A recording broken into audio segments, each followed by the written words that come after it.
Heyo people! I thought I could call the other patch August News, but in fact we have more. Let's get right into it. This is just a quick addendum to the August News. First off, the Guardian and Grenadier revisions have dropped, which means my next project will be going over the exact changes in their final forms. I will go over the specifics of the new skills, as well as showing off the old skills versus the new ones where animations have changed. Please look forward to that. The patch notes also say that the descriptions of some skills have been adjusted. I suspect this is just to align with the adjusted effects. But since we're talking about adjusted text, the Guardian's secret stones still have not been fixed. They don't have proper names. The effects are working though, so no worries there.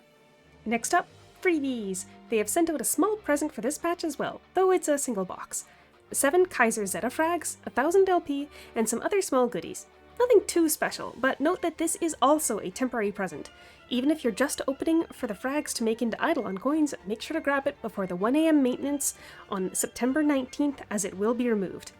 And if you saw 1000 RC in your cart, that's for having filled out the Discord survey, so not all players will have that. I wasn't thinking ahead, so I nabbed mine without recording it and used it already, but it was just 1000 ruby coins, non-tradable. Nothing too big or special, just nice. Anyway, moving on, more oddities! I have more maps to get to now! As soon as I finish the Gren and Guardian updates, I'm back on that grind. It's up to S10 now. My oldest oddities videos are actually for S15, so that means they've almost caught up to my videos from back then. In order to create these new videos, I will need to level up Scrub to S10, so I'm doing my best to make that happen by the time I get there. The Eidolon Link Soul Infusion expansion is...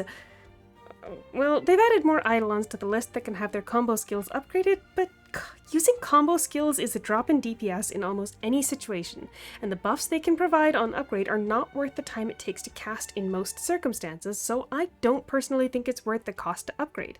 Regardless, the ones added this time are Hel, Beeldor, Kusanagi, Hansel and Greta, Astria, and Cecila. The mail system has been upgraded. They have increased the amount you can see on your screen at once. Not much to say here, just a nice adjustment if you have daily logins that you're storing in mail. But here's an interesting one. The prize boxes for guild events have been upgraded to include titles. Since all we have right now is ratio size in the password game, there are a total of 5 titles for each game, which each include 10 to all stats.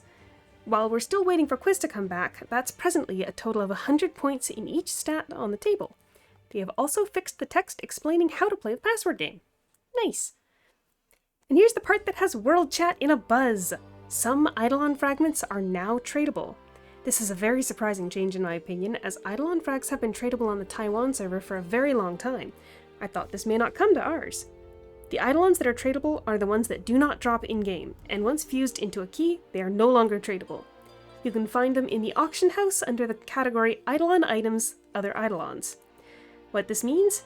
You can probably expect eggs to sell for a lot less now. Meanwhile, if you have some rare Eidolon frags eating space in your warehouse, you can consider selling them. Oathring's price will probably massively skyrocket for a while as well. If not permanently. I'm of two minds about this change personally. On one hand, when you're in early game, a single, let's say, Kaguya frag is just gonna sit in your inventory for a long time doing nothing for you. You have other priorities, and this could be a great way to fund your gear investment. On the other hand, it means you have to really debate between short-term benefit and long-term account progression. But I've seen a lot more people happy about this than upset. As for me, well, sorry Scrub, I am taking all of your frags. Anyway, since I just got the last video out, most of the timed events I mentioned are actually gone now. Eidolon link shortening, the Mirabelle solo quest experience boosts, resets for 1G, the Eileen quest buff, and reduced crafting costs. But instead we have a new seasonal event in Candeo Marsh. You'll see all the stars and one new blue exclamation mark when you enter the map. Talk to Sid to start. For the first quest, you just have to kill some mobs for event drops. For the second, Sid will ask you to fuse a bunch of items together. You'll need some inventory space to handle this.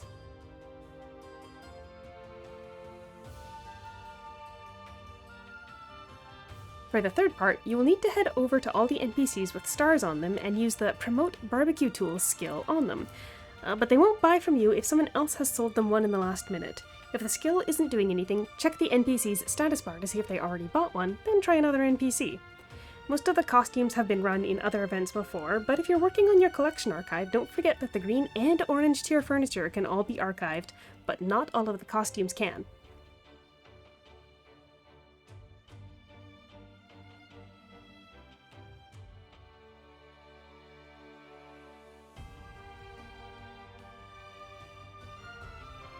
And finally, keeping up the tradition of adding things without mentioning them in the patch notes, I'm fairly sure this is new this patch. The search function in the Encyclopedia for Awakening gear is fixed! I don't have footage of it, but before, the filters for weapon type were not working. So the best way to find what you were looking for was to add the level and quality of the item and then just scroll until you get to the right thing. Now it works as it should, the same way as the pre-awakening filters. Sadly, the S15 lance weapon is still missing. Very mysterious.